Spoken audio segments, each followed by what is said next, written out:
السلام علیکم۔ سیوکس کی ایک اور کلاس میں آپ سب کو خوش آمدید کہتی ہوں۔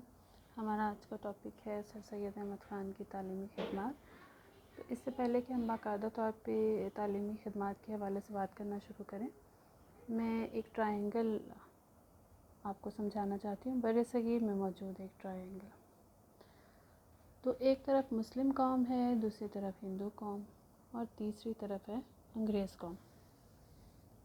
انگریزوں کے اقتدار میں آنے سے پہلے ہندوستان میں مسلمانوں کی حکومت تھی، اور مسلمانوں کے دور حکومت میں فارسی ایز اے آفیشیل لینگویج، دفتری زبان بھی کہہ سکتے ہیں، سرکاری زبان کے طور پہ رائج تھی، بولی جاتی تھی۔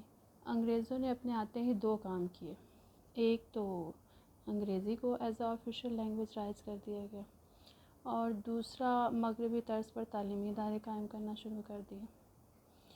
اب ہوا یہ کہ جو مغربی طرز پر تعلیمی ادارے قائم کیے، اس میں ہندو تو تعلیم حاصل کرنے لگ گئے اور مغربی علوم بھی سیکھنے لگ گئے، اور ظاہر ہے جب وہ تعلیم حاصل کریں گے اور مغربی علوم بھی سیکھتے چلے جائیں گے تو نوکریاں ان کو ملیں گی، اعلیٰ مناصب پہ فائز ہوں گے۔ جبکہ اس دور میں مسلمان جو ہیں وہ انگریزی زبان کو اپنے عقائد کے خلاف سمجھ رہے ہیں۔ وہ یہ سمجھتے ہیں کہ انگریزوں کے قائم کردہ ان مغربی طرز کے تعلیمی اداروں میں اگر ہم تعلیم حاصل کریں گے تو شاید ہمارے مذہب کے خلاف ہمیں تعلیمات دی جائیں، تو ان کی تعلیمات ہمیں ہمارے مذہب سے دور کر دیں گی، تو اسی وجہ سے وہ اپنے بچوں کو بھی ان تعلیمی اداروں میں نہیں بھیج رہے۔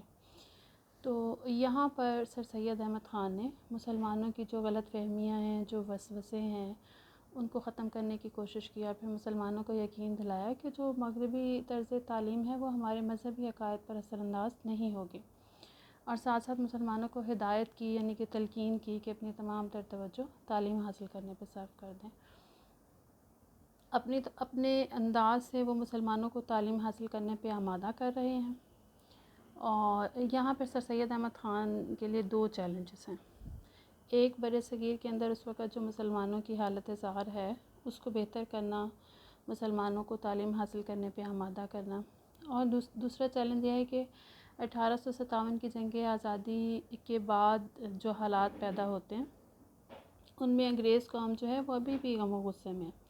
ان کا خیال یہ ہے کہ یہ جنگ 1857 کی جو جنگ ہے یہ مسلمانوں نے ان کے خلاف لڑی، تو انگریز بھی بہت ساری غلط فہمیوں کا شکار ہیں، تو انگریزوں کی غلط فہمیاں بھی دور کرنی ہے اور مسلمانوں کے ساتھ مفاہمت پر آمادہ کرنا ہے، اور دوسری طرف مسلمانوں کو تعلیم حاصل کرنے پر آمادہ کرنا ہے، کیونکہ اگر وہ تعلیم کے میدان میں پیچھے رہ جائیں گے تو یہ مسلمانوں کا بہت بڑا نقصان ہوگا۔ تو یہ دو چیلنجز تھے سر سید احمد خان کے پاس، اور ان دو چیلنجز کے ساتھ سر سید احمد خان عملی میدان میں اترتے ہیں اور مسلمانوں کے لیے بہت سے تعلیمی ادارے قائم کرتے ہیں۔ تو سب سے پہلے ہم تعلیمی اداروں کے اجراء کی طرف دیکھیں گے۔ اس میں دو ہیں، ایک 1859 میں مراد آباد میں مدرسہ قائم کیا، مطلب اسکول، اگر آپ اسکول کو اردو کی لغت میں دیکھیں گے تو وہ مدرسہ ہوگا۔ تو یہ فارسی مدرسہ تھا، ابتداء میں یہاں پہ فارسی زبان پڑھائی جاتی تھی، لیکن بعد میں یہاں پہ انگریزی زبان میں بھی تعلیم دی جانے لگی۔ تو اس کے ساتھ ہی 1862 میں غازی پور میں وکٹوریہ اسکول بھی قائم کیا۔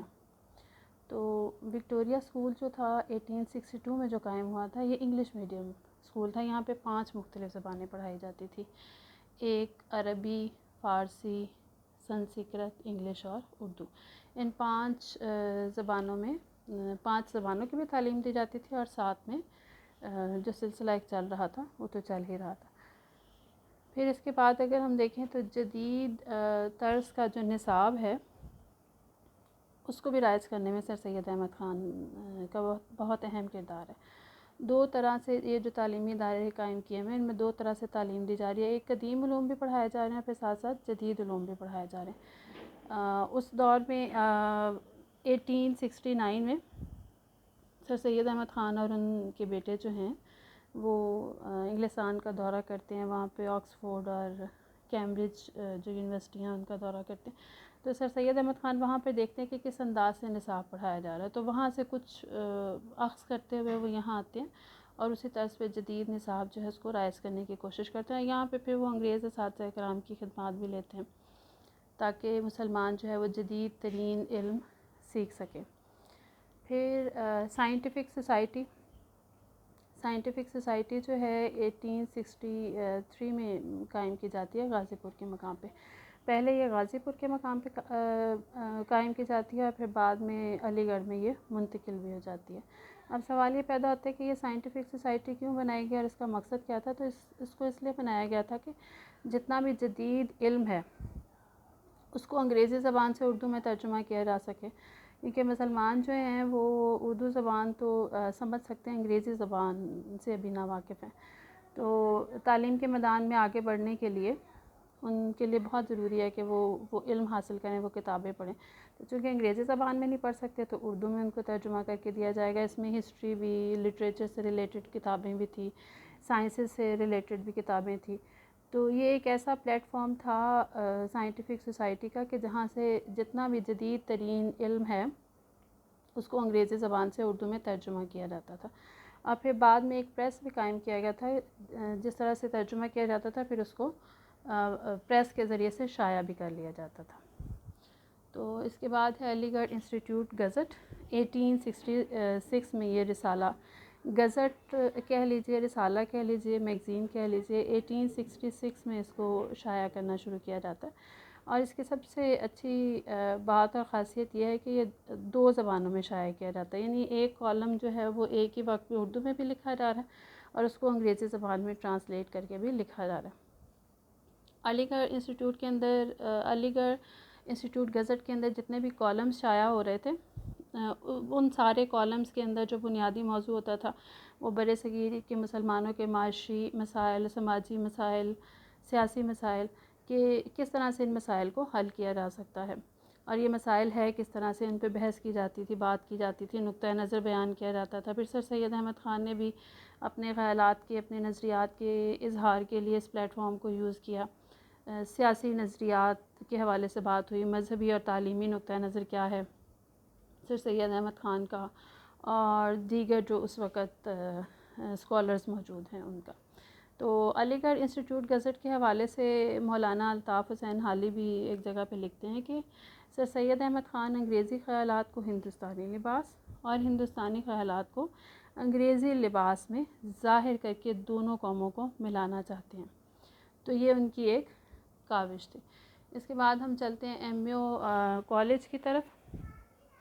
تو ایم اے او یہاں پہ ایبریویشن کے طور پہ استعمال ہو رہا ہے، Mohammedan Anglo oriental high school.